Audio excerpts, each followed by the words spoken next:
Hey YouTube, and thank you for watching Junkworks DIY Garage. You may be wondering what you're looking at here, and it's sheetrock.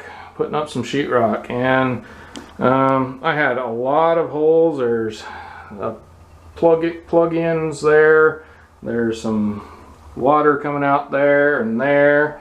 Some drainage and for clean out right there. A couple more water ones and another one down there for the toilet, all in this one little section here. And I thought I would show you kind of some of the things I used to mark all this, because although it's not perfect, I'm gonna have to take this saw, which is something you may want to get, and kind of go up in here and do a little bit of this and a little bit of this and make these ones bigger. All this is going to be hidden behind the cupboard area here for the toilet, and it's just hanging here right now. It's not all out. I've only got a couple of screws up in the top here. But my point for this video is just some simple tools that might make your life easier. This is an old saw that was built for doing this kind of thing.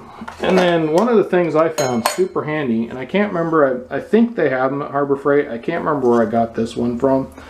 But what they do is they go up and you stick them in the box there, and when you push back on it, it makes little marks. Well, if you got four, you can do this side and push on it, make your marks.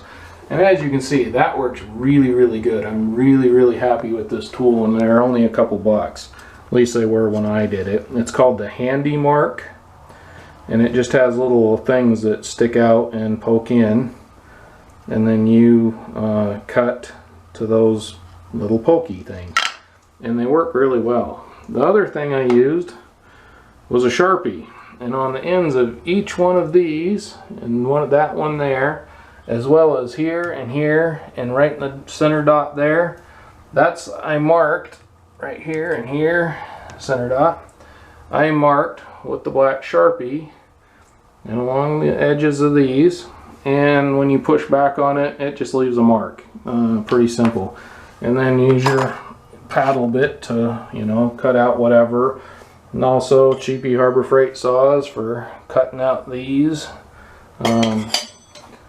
Anyways, super simple ways to mark things out. This is the only real tool you got to go out and buy as far as marking things. Something else, this right here, Prybar. Because you don't want it right on the ground. And actually I got a piece of corner around there, and you can put that up in here, and that lifts up when you step on this, lifts up the bottom piece of sheetrock wherever you want it, and you can kind of tilt it back and forth if you put it close enough to the middle.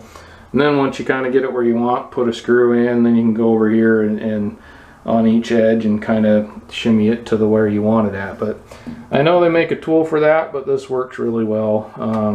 Cheap, simple, and for as much as I do it, I didn't need anything else. And really, depending on your floor and stuff, a lot of times you don't even need the piece under there. You can just use this up under there, and there's enough tilt to get it right. But I needed it a little bit higher, so I shimmed it up. But anyhow, thought I'd show you those little tips for doing some drywall, since I'm at the end of the drywall stage, and I've come up with a few things that I've been using that seem to work real well for my different needs. And yet again, not perfect, but pretty darn close.